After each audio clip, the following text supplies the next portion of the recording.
전 세계의 한국인의 추악한 실체를 알려야 합니다. 미국 명문 프린스턴 대학에서 한국의 실체를 알리기 위해 시위를 하는 학생이 있다는데요. 이런 시위 때문에 미국인들은 한국의 추악한 본성을 알게 되어 충격을 받았다고 합니다. 도대체 어떤 일인지 자세히 알아보겠습니다. 저는 프린스턴 대학교에 도착했던 날을 마치 어제 일처럼 생생하게 기억해요. 제 이름은 아난이고 태국에서 왔어요. 버스에서 내리며 넓게 펼쳐진 미국의 캠퍼스에 첫 발을 내디딜 때 제 가슴은 설렘과 긴장감으로 두근거렸어요. 이곳의 공기는 확실히 달랐어요. 맑고 가능성으로 가득 찬 느낌이었죠. 주변을 둘러보면서 풍경을 눈에 담았어요. 붉은 벽돌과 하얀 기둥으로 지어진 높은 건물들이 푸른 하늘을 배경으로 당당히 서 있었어요. 다양한 인종과 배경을 가진 학생들이 제 옆을 빠르게 지나가면서 웃고 떠드는 소리로 공기가 가득 찼죠. 저도 모르게 미소가 지어졌어요. 바로 이거였어요. 제가 제 자신을 증명할 수 있는 큰 기회였죠. 무거운 여행 가방을 끌면서 기숙사 쪽으로 걸어가는데 저도 모르게 자부심이 차올랐어요. 태국, 제 고향은 동남아시아에서 중요한 위치에 있어요. 아름다운 해변, 맛있는 음식, 그리고 풍부한 문화를 가진 나라이죠. 저는 이곳에서 태국 학생들도 누구 못지않게 똑똑하고 성공할 수 있다는 걸 보여주고 싶었어요. 첫 며칠은 정신없이 지나갔어요. 룸메이트인 브라질에서 온 친절한 친구 카를로스를 만났어요. 우리는 작은 기숙사 방을 정리하느라 몇 시간을 보냈고 포스터를 붙이고 지하실에서 세탁하는 법도 익혔어요. 수업이 시작되자마자 저는 학업에 몰두했어요. 교수님들은 너무 뛰어나셨고 과제는 도전적이었어요. 쉬는 시간에는 분주한 식당에 앉아 샌드위치를 먹었어요. 물론 태국 음식만큼 맛있지는 않았지만 점점 익숙해졌어요. 다른 학생들을 관찰하는 것도 즐거웠죠. 그런데 그때부터 뭔가 마음에 걸리는 게 생기기 시작했어요. 마치 학생들 사이에 보이지 않는 선이 그어져 있는 것처럼 느껴졌어요. 중국 학생들은 모여서 빠르게 만다린으로 대화를 나누고 있었고, 인도 학생들은 식당의 커리 코너 근처에 모여 있었어요. 그리고 한국 학생들은 어디에나 있었어요. 국제 학생이든 미국 학생이든 쉽게 어울리고 있었죠. 한국 남학생들이 잔디밭에서 축구공을 차며 미국 학생들과 웃고 떠드는 걸 봤어요. 옆 테이블에는 한국 여학생이 캐나다 친구에게 수학 숙제를 도와주고 있었어요. 어디를 보든 한국 학생들은 완벽하게 어울리는 것처럼 보였어요. 처음에는 별로 신경 쓰지 않았어요. 하지만 시간이 지나면서 점점 소외감을 느끼기 시작했어요. 스터디 그룹에 참여하려고 했지만 빠른 영어 대화를 따라가는 게 어려울 때가 많았어요. 어느 날 학기가 시작된 지 약 3주쯤 되었을 때였어요. 저는 도서관에서 혼자 앉아 향수병과 좌절감을 느끼고 있었어요. 그때 전에 알게 된 태국 학생 몇 명이 화가 난 얼굴로 도서관에 들어오는 게 보였어요. 그들은 작은 소리로 모여서 이야기하고 있었죠. 궁금해져서 무슨 일인지 물어보러 다가갔어요. 들었어? 그들 중 한 명이 저에게 물었어요. 한국에서 태국 사람들을 추방하고 있대. 저는 충격과 분노를 느꼈어요. 뭐라고? 왜? 라고 따져 물었죠. 그들은 핸드폰으로 기사를 보여줬고 제 혈압이 오르는 것 같았어요. 어떻게 이럴 수가 있을까? 저는 여기서 이렇게 열심히 적응하고 제 자신을 증명하려고 하는데 저희 국민들은 다른 나라에서 쫓겨나고 있다니. 그 순간 제 안에서 뭔가가 바뀌었어요. 처음 이곳에 도착했을 때 느꼈던 설렘과 희망이 서서히 어두운 감정으로 변해갔어요. 바로 분노였어요. 가만히 있을 순 없어요. 제가 다른 태국 학생들에게 말했어요. 우리나라, 우리 사람들을 위해 일어서야 해요. 그들도 고개를 끄덕이며 동의했고 우리는 계획을 세우기 시작했어요. 그래서 우리 학교에서 한국의 부당함을 알리기 위한 시위를 열기로 결정했어요. 시위를 준비하는 건 정말 신났어요. 차별을 멈춰라. 라든가 태국인들을 공정하게 대하라. 같은 슬로건이 적힌 팻말을 만들었어요. 우리나라와 우리 사람들을 위해, 우리가 중요한 일을 하고 있다는 생각에 뿌듯했어요. 시위 당일 20명 정도가 캠퍼스 광장에 모였어요. 우리는 팻말을 높이 들었고 사람들이 멈춰서 우리를 쳐다보는 걸 보면서 자랑스러웠어요. 하지만 일이 계획대로 흘러가진 않았어요. 한 무리의 국제 학생들이 우리 쪽으로 다가왔는데 뭔가 혼란스럽고 화가 난 듯 했어요. 이게 다 뭐야? 베트남 억양이 느껴지는 한 여학생이 물었어요. 저는 자신만만하게 추방에 대한 이야기를 설명했어요. 그런데 그녀의 대답은 저를 놀라게 했어요. 왜 그 사람들이 추방되는지 알아봤어? 그녀가 물었어요. 많은 사람들이 비자 규정을 어기거나 불법적인 일을 했대. 그건 중요하지 않아. 그들이 쫓겨나면 안 되잖아. 이번엔 인도네시아에서 온 학생이 말했어요. 사실 그건 중요한 문제야. 각 나라마다 법이 있고 그 법을 어기면 당연히 그에 따른 결과가 있는 거지. 뭐라고 대답해야 할지 모르겠더라고요. 우리는 옳다고 확신했는데 갑자기 의심이 들기 시작했어요. 주위를 둘러보니 시위에 참여한 친구들 중 몇 명이 팻말을 내리고 불편한 표정을 짓고 있었어요. 포기하지 않겠다고 결심한 저는 다른 접근법을 시도했어요. 근처에 있던 필리핀과 말레이시아 학생들에게 말했어요. 너희도 알겠지? 이건 태국만의 문제가 아니야. 한국은 동남아 전체를 깔보고 있어. 우리 모두 힘을 합쳐야 해. 그런데 그들은 충격을 받은 듯한 표정을 지었어요. 그런 거 전혀 아니야. 말레이시아에서 온 한 남학생이 말했어요. 한국은 우리나라에서 많은 투자를 해줬고 인프라 건설에도 도움을 줬어. 필리핀 학생도 고개를 끄덕였어요. 맞아. 몇 년 전 큰 태풍이 왔을 때도 한국에서 많은 지원을 해줬잖아. 제가 알고 있다고 생각했던 모든 것이 잘못된 것처럼 느껴졌어요.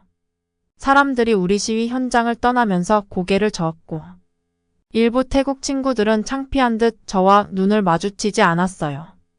기숙사로 돌아가는 길, 팻말을 질질 끌며 걷는데 큰 실수를 저질렀다는 느낌을 떨칠 수 없었어요. 하지만 아직 자존심 때문에 그것을 인정할 수 없었어요. 어떻게든 우리가 옳았다는 걸 증명하고 싶었어요.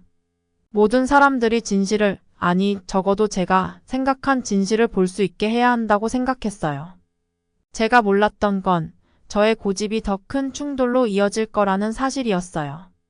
그 사건은 제가 저 자신과 주변 세상에 대해 알고 있던 모든 것을 완전히 바꾸게 될 일이었어요. 큰 방으로 들어서자마자 가슴이 두근거렸어요. 그곳에는 모든 국제 학생들이 모여 있었고 여러 언어로 떠드는 소리가 방 안을 가득 채우고 있었죠. 눈으로 사람들을 쭉 후다가 드디어 찾았어요. 제가 찾던 사람 바로 한국에서 온 인기 많은 학생 진수였죠. 진수는 다과 테이블 근처에서 다른 학생들과 웃으며 얘기하고 있었어요. 저는 다른 학생들을 밀치고 진수 쪽으로 걸어갔어요. 야, 진수. 제가 부르짖었는데 목소리가 생각보다 크게 나왔어요. 방이 조금 조용해졌고 사람들이 저희 쪽을 바라보기 시작했어요. 안녕, 안한 그는 차분하게 말했어요. 무슨 일이야? 괜찮아? 아니, 전혀 괜찮지 않아. 제가 소리쳤어요. 내 나라, 한국이 우리 태국과 다른 동남아시아 나라들을 얼마나 형편없이 대하고 있는지 알아. 너희들, 우리보다 훨씬 우월하다고 생각하는 거잖아. 그렇지 않아? 우리 사람들 강제로 추방하고 우리를 깔보고 말이야. 제 말이 조용해진 방 안에 울려 퍼졌어요. 모든 사람이 우리를 쳐다보고 있었지만 전 신경 쓰지 않았어요. 하지만 진수는 소리 지르지 않았어요. 화난 기색도 보이지 않았죠. 대신 그는 깊게 숨을 들이쉬고 차분하고 또렷한 목소리로 말하기 시작했어요. 모두가 들을 수 있을 정도였어요. 내가 화가 난 건 이해해. 하지만 너가 잘 모르는 게 있는 것 같아. 내가 설명해도 될까? 저는 안 되라고 말하고 싶었어요. 계속 소리 지르고 싶었지만 그의 목소리에서 뭔가가 저를 멈추게 했어요. 진수가 이야기를 시작했고 그의 말이 이어질수록 제 분노는 혼란으로 그리고 천천히 수치심으로 바뀌어 갔어요. 방콕에 있는 고속철도 그거 한국 기업들이 도와서 만든 거 알았어? 그가 물었어요. 그리고 태국의 큰 공항들 수완 납품하고. 돈무항 공항 있지? 매년 수백만 명의 관광객이 너희 나라로 들어오는 그 공항들 말이야. 그 공항을 개선하는데도 한국 기술이 들어갔어. 몇 년 전 방콕에 큰 홍수가 났던 거 기억나? 그때 홍수를 막는데 도움 준 것도 한국 기술이었어. 진수가 예를 들 때마다 저는 점점 작아지는 기분이었어요. 하지만 진수는 말을 멈추지 않았어요. 아난 매년 한국이 태국 학생들에게 몇 개의 장학금을 주는지 알아. 다시 고개를 저었어요. 수만 명이야. 너가 지금 받고 있는 장학금도 그중 하나야. 그 말이 저에게는 한 방 맞는 느낌이었어요. 제가 자랑스러워하던 그 장학금, 제가 이곳 미국에 있게 해준 이유가 된 그 장학금이 한국에서 온 거였다니요? 얼굴이 화끈거렸어요. 누가 저에게 이런 기회를 주고 있는지에 대해 생각해 본 적이 없었어요. 하지만 추방은 어쩌고요? 저는 간신히 말했어요. 뭐라도 붙잡아 보려고. 뉴스에서 봤어요. 진수가 고개를 끄덕였어요. 얼굴은 진지했어요. 맞아요. 몇몇 태국 사람들이 추방됐어요. 하지만 아난 그 사람들은 법을 어겼어요. 비자를 초과 체류하거나 불법으로 일했죠. 모든 나라에는 규칙이 있고 그걸 지켜야 해요. 그 순간 저는 너무나도 작아진 기분이었어요. 몇 개의 뉴스 헤드라인만 보고 그것들을 왜곡해서 진실이 아닌 것으로 만들어 버렸어요.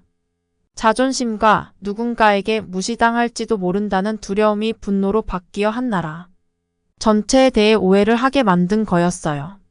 한국 기업들이 태국에서 수천 개의 일자리를 창출했다는 걸 알고 있어요. 진수가 물었어요. 저는 또다시 고개를 저었어요. 아니면 방콕의 홍수를 막기 위해 우리가 함께 프로젝트를 진행하고 있다는 건요? 그의 말 한마디 한마디에 저는 점점 작아지는 기분이었어요. 제가 이렇게 눈이 멀고 고집스러울 수 있다니. 몰랐어요. 저는 거의 속삭이듯이 말했어요. 진수가 제 어깨에 손을 올렸어요. 저는 그 제스처에 놀라 움찔했어요. 모르는 건 괜찮아요. 아난 그가 부드럽게 말했어요. 괜찮지 않은 건 이해하려 하지 않고 판단하는 거예요.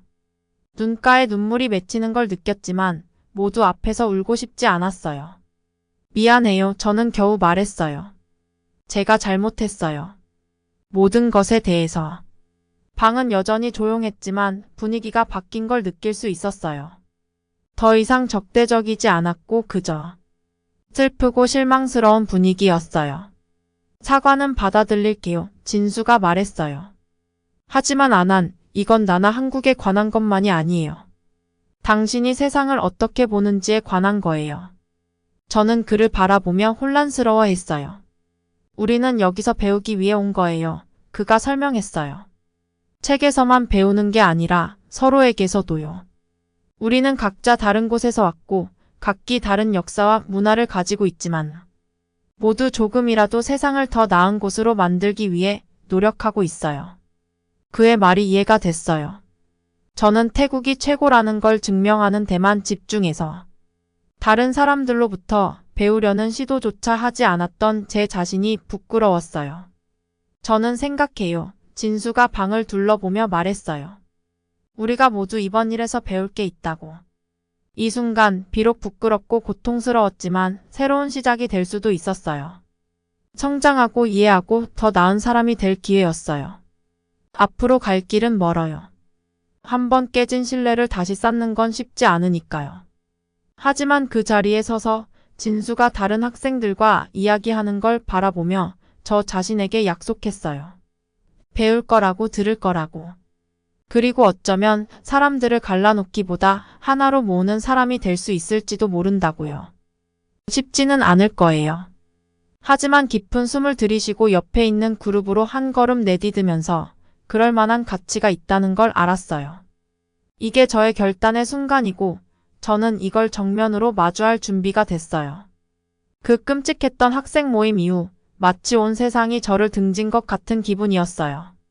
누군가 저를 중심으로 원을 그려놓고 다른 모든 사람들은 그 바깥에 있는 것처럼 느껴졌어요. 그렇게 외로웠던 적은 처음이었어요. 다음날 아침 모든 게 그저 나쁜 꿈이었기를 바랐는데요.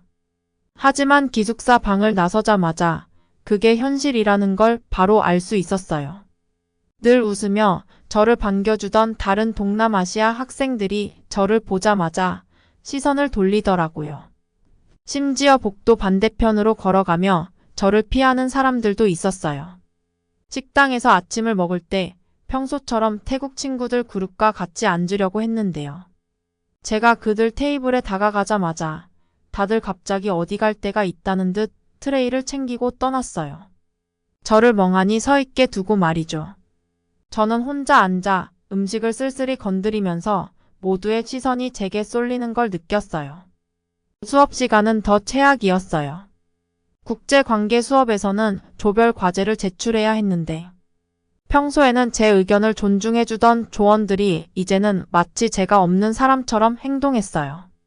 제가 아이디어를 제안하려고 하면 다른 사람들이 제 말을 무시하고 대화를 이어가더라고요. 수업이 끝날 즈음에는 정말 투명 인간이 된 기분이었어요. 날이 갈수록 고립은 점점 더 견디기 힘들어졌어요. 어느 날 오후 답답함과 절박함에 저는 답을 찾고 싶어서 연구를 좀 해보기로 했어요. 노트북을 열고 한국이 동남아시아 국가들과 맺은 관계에 대해 검색을 하기 시작했죠. 그런데 그 결과가 저를 깜짝 놀라게 했어요. 베트남에 도로를 건설하고 캄보디아에 병원을 짓고 라오스에 학교를 세우는 한국 기업들에 대한 기사들을 읽었어요. 필리핀에 큰 태풍이 온 후 긴급 구호 물자를 보낸 이야기들도 봤고요. 그리고 제 마음을 내려앉게 만든 걸 발견했어요. 동남아시아 학생들에게 제공된 한국의 장학금 목록에 제 장학금이 있더라고요. 지금까지 제가 험담했던 나라가 바로 저에게 이 기회를 준 나라였다니요. 제가 어떻게 이렇게 눈 멀고 이렇게 감사하지 못할 수 있었을까요? 어느 날 밤 잠을 이룰 수가 없어서 부모님께 편지를 쓰기로 했어요. 태국에 계신 부모님께 그동안 있었던 일을 이야기하다가 결국 눈물이 터지고 말았어요. 제가 어떻게 실수했고 자존심 때문에 얼마나 큰 잘못을 했는지 적다 보니 저도 모르게 울었어요. 모든 걸 글로 쓰고 나니 얼마나 많이 변해야 할지 깨닫게 됐어요. 그 편지는 저에게 전환점이 되었어요. 마음속에 있는 모든 감정을 쏟아내고 나니 조금은 마음이 가벼워졌어요. 이미 저질러 놓은 일을 바꿀 순 없지만 앞으로 할 일은 바꿀 수 있었어요. 그 후 저는 한국에 대해 더 많이 배우기 시작했어요. 단순한 사실과 수치뿐만 아니라 그들의 문화, 역사, 그리고 그들이 겪어온 고난에 대해서요. 한국 영화도 보고 K-팝도 들어봤어요. 생각보다 꽤 마음에 들었어요. 심지어 한국 음식을 만들어 보려고 했는데 첫 번째 김치 시도는 완전히 실패했어요. 배우면 배울수록 더 이해하게 됐어요. 수많은 도전을 겪어온 한국이 이제는 다른 사람들을 돕고 있다는 걸 알게 되었어요. 그들도 완벽하지 않지만 노력하고 있었어요. 우리 모두가 그래야 하는 거잖아요. 시간이 흐르면서 저는 천천히 다시 밖으로 나가기 시작했어요. 여전히 차가운 시선과 어색한 침묵을 마주하기도 했지만 이제는 그것 때문에 멈추지 않았어요. 어느 저녁 기숙사로 돌아가던 길에 교내에서 열릴 예정인 한국문화축제 포스터를 봤어요. 망설이지 않고 폰으로 사진을 찍었죠. 거기서 환영받을지는 몰랐지만 제가 해야 할 걸음이라는 건 분명했어요. 그날 밤 침대에 누워 폰 화면에 있는 축제 포스터를 바라보며 스스로에게 약속했어요. 그 축제에 가기로 했어요. 비판자로서가 아니라 배우고 이해하려는 사람으로서요. 큰 유리창을 통해 진수가 책과 종이에 둘러싸인 채 앉아있는 모습이 보였어요. 그는 무언가를 노트에 적으면서 집중하고 있었고 이마에는 깊은 주름이 잡혀 있었어요. 저는 깊게 숨을 들이쉬었어요. 지금 아니면 기회는 없을 것 같았거든요. 반짝이는 바닥을 걸어 진수의 테이블 쪽으로 갈 때마다 제 신발이 삑삑거리는 소리가 났어요. 한 걸음씩 걸어갈수록 점점 더 긴장되더라고요. 만약 진수가 저랑 얘기하기 싫다고 하면 어쩌죠? 아직도 화가 나 있으면 어쩌죠? 안녕, 진수야. 조용히 말을 꺼냈어요. 잠깐 얘기할 수 있을까? 그가 고개를 끄덕이며 앞에 있는 빈 의자를 가리켰어요. 사과하고 싶었어요. 그렇게 시작했어요. 말이 목에 걸린 것 같았지만 꾹 참고 이어갔어요. 제가 잘못했어요. 제 자존심 때문에 전체적인 상황을 보지 못했어요. 그때 했던 말 정말 미안해요. 진수는 잠시 아무 말도 하지 않았어요. 그냥 저를 바라보며 마치 제 속을 꿰뚫어 보는 것 같은 눈빛이었어요. 그리고 마침내 그가 입을 열었어요. 잘못을 인정하는 데에는 용기가 필요해요. 진수가 말했어요. 그의 목소리는 제가 두려워했던 것처럼 화난 게 아니었고 차분했어요.